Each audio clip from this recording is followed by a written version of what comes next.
Well, thank you very much. It's such an honor to be here at CPAC. We've done this before. The response has been so great. I love you people. You're really my kind of people. You're conservative, you work, you love the country. It's very simple. So, a lot of people, you're fired. A lot of people think I'm doing this for fun. They think it's good for my brand, and I'm here, and I'm doing that, and I'm a big successful guy. I'm not doing this for fun. I'm doing it because we have to take our country back. Our country is in serious, serious problem. We have a president who's either incompetent, which I think he could be, or he's got his own agenda, which I know he does. I mean, he does definitely have the agenda. Washington is totally broken, and it's not going to get fixed unless we put the right person in that top position. It's just not going to happen.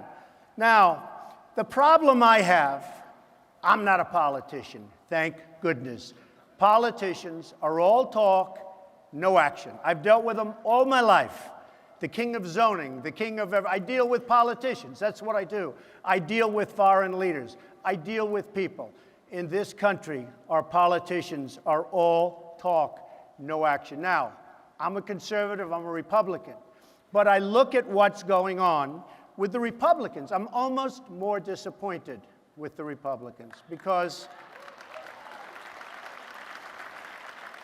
and you can go right now. I mean, right now, they're sitting over there, and they're going to make a decision on whether or not to fund. And I guarantee the answer is we're going to fund, we're going to fund, we're going to keep doing it. Our president broke the law when he did what he did. And you're going to have to take a tremendously strong action, or you're going to have people just flowing into this country worse than it's ever been. They're coming in now by the thousands, and it's going to only get worse. So the Republicans have to toughen up. They have to toughen up on the IRS. They have to toughen up on Benghazi. They have to toughen up on everything. And most importantly, perhaps other than immigration, they have to toughen up on Obamacare, which is a total lie and which is a total and complete disaster.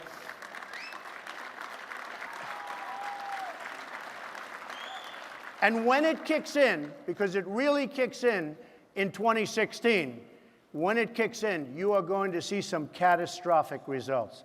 People are getting out of business, companies are closing, all because of Obamacare. So they have to do something about that, and they have to do it now. Now, when was the last time you heard something good about our country? Well, we won. We beat China. We beat Mexico. We beat somebody. We never win. You don't hear good news about this country. We are in a position where we just never win, and that's because of our leadership. You need somebody, perhaps, that wrote The Art of the Deal, one of the great business books of all time, I might add. Now, you know, a little example. Somebody said, I can't believe you got the old post office. You know, right down the road, meeting on Pennsylvania Avenue. Great building. Everybody wanted it. GSA gave it out. We are doing an amazing job with it. It's under construction now for 6 months. The GSA gave it out. Obama gave it out. Trump got it. Now, is that good negotiating? It was, in the history of the GSA, one of the most sought-after properties ever. And Trump got it. And people said to me, how the hell did you ever get it when Obama's in charge of the GSA? But that's the way it goes, folks. And maybe that's what we need some of. So it's really, really important that we have people at that top position that know, because the country has such tremendous potential, unbelievable potential, and we just are not using it. Now, on ISIS, nobody, if I decide to run and win, nobody would be tougher than Donald Trump. Nobody.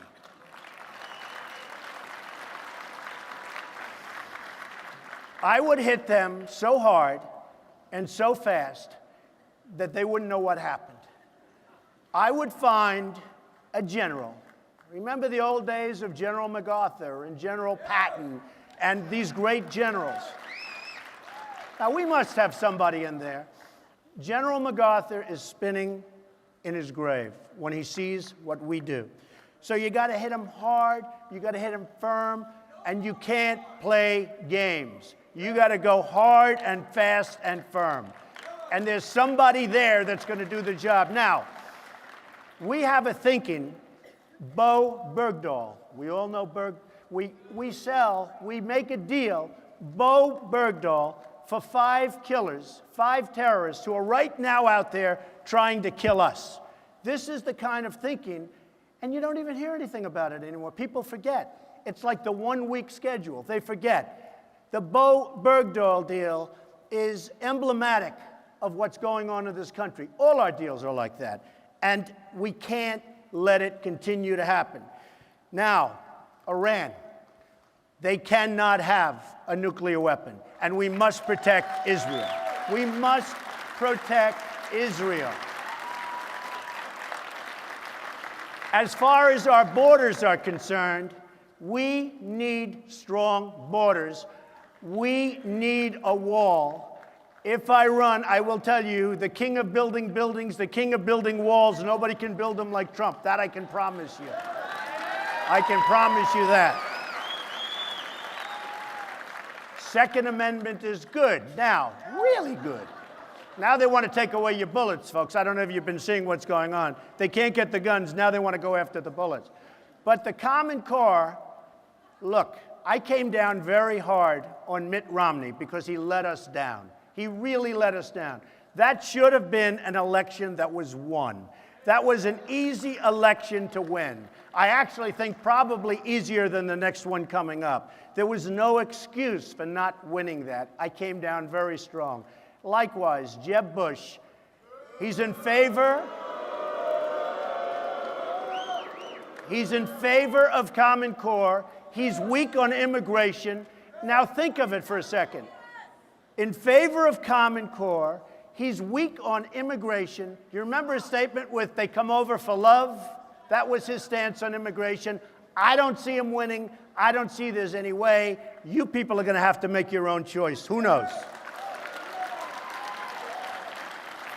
We have to rebuild our infrastructure. I go throughout the world, I'm all over the world, and I see China, and I see Abu Dhabi. I see places that you wouldn't believe. You go to Qatar, you go to Saudi Arabia, you see bridges and tunnels and airports and just roadways that are so magnificent. They're paved in gold. And then you come home and you land at LaGuardia, or you land at LAX in Los Angeles, or you land at Kennedy Airport in New York, and they're like third world places. Our roads are crumbling, everything's crumbling, and we're rebuilding China. It's got to stop, and we have the cards. Remember that. We have the cards. Social Security, I'm the only Republican that's going to say this, and I don't know if people are going to love it or not, but I think we've got to make this country rich again. We can do it with smart leadership. And when we make it rich, we can save Social Security, Medicare, and Medicaid, and not cut it like almost every Republican wants to do. Let's cut Social Security, cut Medicare, Now, you go after the fraud and abuse, but you don't cut it. We make the country rich again. We take back the jobs from China and other nations, and you're not going to have to cut Social Security, Medicare, etc. And nobody else is going to tell you that. We're at $18 trillion in debt. We're very soon going to be a lot more than that, and we're going to reach $24 trillion. When we do that, that's a sacred number, because that's a number from which there's almost no recovery. So we better get going, and we better get going fast. I just want to leave this with you. To be a winner, you have to think like a winner. Our country hasn't been thinking like a winner. We're totally on the defense. We're being laughed at all over the world for our stupidity. We're giving things away. ISIS, you know where they have their military? They take it from, we leave it for Iraq, and ISIS comes in and takes it. I see these trucks and these beautiful tanks. They're all American tanks. We have to use our head. We need brilliant leadership. We can make America great again. There's tremendous potential in this country, and my whole concept is make America great again. We can do it. Thank you. Thank you. Thank you. Thank you. Thank you very much. And now we have Sean Hannity. Where's Sean? Come on, Sean. Get out here, Sean. Hey, here I am. Give it up for Mr. Donald Trump. You all doing Thank okay? you, everybody. Thank you. They have chairs. You want to stand? We'll stand. Let's stand. He likes to stand. Okay, first question. By the way, it's great to see you. Nice to see you. Don't read into this. This is a Oh, Donald Trump wow. tie. Do not take that as an indication that I'm committed. I still haven't made up my mind yet, They do very well. Mr. Buy 'em Trump. at Macy's. That's right. I'm going to get fired here in a minute. All right, you know what? The first question, many of my friends ask, okay, you've kind of flirted with running before, but then Last time, primarily. Yeah, I a little did. bit. And I thought Romney could do it, and he let us down. I did. I love what I'm doing. I mean, look, I love building.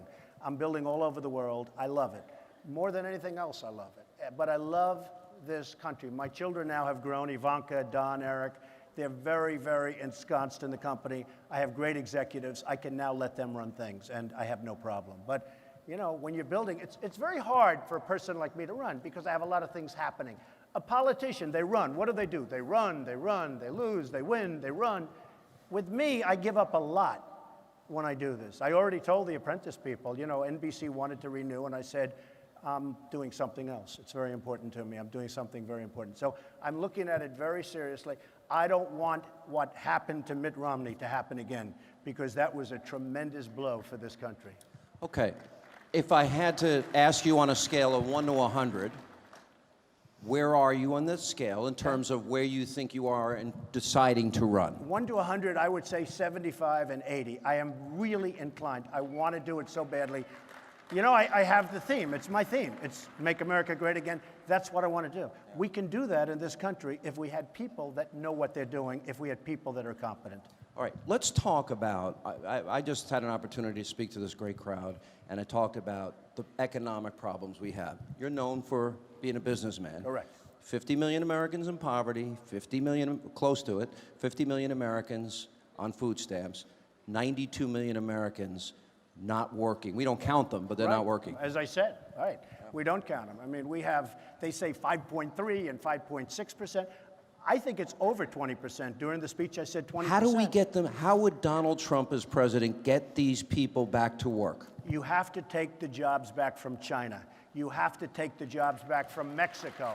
Mexico, in Iowa, companies are leaving for Mexico. You have to take, they're given incentive to leave our country and go to places like Mexico. And by the way, Mexico is the next China. Mexico, folks, is not our friend. I hate to tell you this, but Mexico, and I'm not just talking about the border.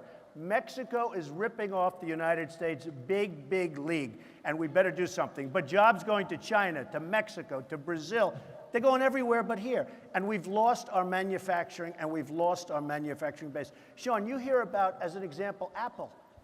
Sure, it's based here, but they do all their work. They make all their product in China. It's a wonderful place, wonderful. And I have tremendous experience with China. I've made a lot of money with China. And I had some pretty hard times with China, and I was the one that came out on top. Believe me, this country can come out on top. Okay. Let me ask, I think everybody's got to have a vision. If I were to ask you that you become president, your top 5 agenda items, Okay. what are they? Well, let's start with ISIS. You have to just hit them and hit them hard. You got to get rid of that whole situation. And you know, if you were going to ask me that question 2 years ago, 3 years ago, probably it wouldn't have been the first thing on the agenda, but right now it's become so severe, so bad. And I always said, take the oil, they have the oil. ISIS first. Obamacare, I would repeal it, and I would get something that would be so much better than Obamacare. So important. You look at every aspect of government. You look at regulation, EPA. You can't move. You can't do anything. Everything you want to do is stopped. You have to do that. I would build a tremendously strong military. Our military has been let go, and it's been let go badly. And you know, being in the real estate business, all the time I get these listings for Army bases that are for sale, and they're selling everything. I said, aren't we going to have any Army bases left? All the time. So many bases are for sale. I say, what are we going to do about it? The vets, I would straighten out that whole mess. These vets are great people, amazing people.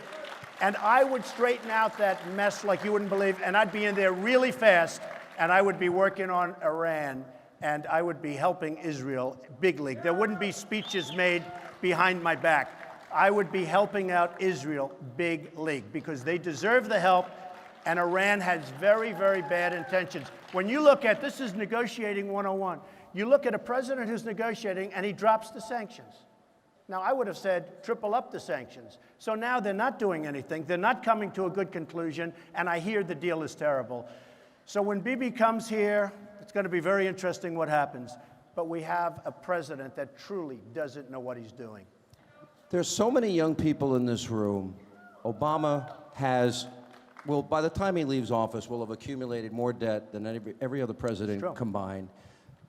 What do you say to them about how President Trump could balance the budget? I understand debt. I understand business better than anybody that's ever run, in my opinion, for office. Nobody's had the success in a business sense that I've had. I know how to get rid of debt. I would get rid of that debt, and I would do it quickly because it's sitting out there, and it is a time bomb for this country. Specifically, though, because this is important, I like the penny plan. Cut a penny out of every dollar. It's fine, but I like two plans. I like making the country rich again, taking in tremendous amounts of money, stopping China from ripping us, et cetera, and also cutting costs, but not cutting them when it comes to the military, and not cutting them when it comes to Social Security either. All right, I see they keep telling, every time I'm up here it says wrap up now. I don't know why. Yeah. Real quick, a lightning round, real quick answers. Abortion. Okay, well, I'm very pro-life and feel strongly about it, and with exceptions, life of the mother, et cetera, but I am pro-life. Rape and incest. Life and the mother. Yes. Those three exceptions. Life of the mother, okay. Rape, incest. Gay marriage. I'm for traditional marriage. I think it's a states' rights issue, not a judge issue. It's a voter issue, but it's a states' rights, but I am for traditional marriage. Colorado, marijuana, good or bad experiment? I'd say it's bad. Medical marijuana is another thing, but I think it's bad, and I feel strongly about that. Okay, let me mention some names to you and just get a quick response. Hillary Clinton. Like a one-word response, I sort of think of Benghazi. I think of a failed Secretary of State, but Benghazi was a disaster, and amazingly, I don't think it resonated like it should have, but Benghazi was a total disaster. We learned today that, in fact, they knew from the first minutes of that attack that it was a terror attack, which I think will become a bigger issue. Bill Clinton. Nice guy. Got a lot of problems coming up, in my opinion, with the famous island with Jeffrey Epstein. A lot of problems. Barack Obama. Incompetent president. Okay. You obviously, the American dream has worked in your life and your father's life, your family's life. I know a lot about your background. We're now talking a lot about American exceptionalism. In Donald Trump's mind, what makes America exceptional, and why do you so love this country that you want to be its commander-in-chief? It's got a great fabric. They have phenomenal people like the people in this room. We have so much going. We need the incentives. We can't take away those incentives, but we have a country that can be so great again. We have a country that will be absolutely admired by everybody. Right now, it's not admired by other countries, and I deal with these countries. They talk to me, Sean, and they say, I can't believe, Chinese, they say, they're friends of mine. They say, I can't believe we're getting away with this. In Saudi Arabia, they say, I can't believe we get away with this. They don't put up the money. We're fighting wars for them. They don't put up the money. I know these people. I have nothing against China. Their leaders are just much smarter than us. So if we bring our country back to the grassroots, if we keep the incentives going, I'm telling you, the potential of the United States is so incredible if we do it properly and if we have smart, really smart leadership. One last question. You almost single-handedly were out there questioning President Obama's background. You said, how can you not show a birth certificate? Right. I'm not bringing up that issue as much. You also wanted to see his college records. Right. Some people have criticized you for asking those questions. What is your response? Well, I did want to see, I still would like to see his college records. I mean, I'd like to see a couple of things. And I'm not looking at his marks. I'd like to see where he put on. Hey, look, he wrote a book when he was a young man, and it said born in Kenya, blah, blah, blah. I don't know where he was born. I would like to see his college records. I think it's important. Now, as far as the birth certificate, Hillary Clinton wanted his birth certificate. Hillary is a birther. She wanted it, but she was unable to get it. John McCain fought really hard and really viciously to get his birth certificate. John McCain failed, couldn't get it. Trump comes along, and I'm not a sitting senator, I'm not a sitting anything else. I'm a good businessman. But Trump comes along and said, birth certificate. He gave a birth certificate. Whether or not that was a real certificate, because a lot of people question it, I certainly question it, but Hillary Clinton wanted it, McCain wanted it, and I wanted it. He didn't do it for them, he did it for me. So in one sense, I'm proud of it. Now all we have to do is find out whether or not it was real. CPAC, give it up. Donald Trump. Thank you. Thank you.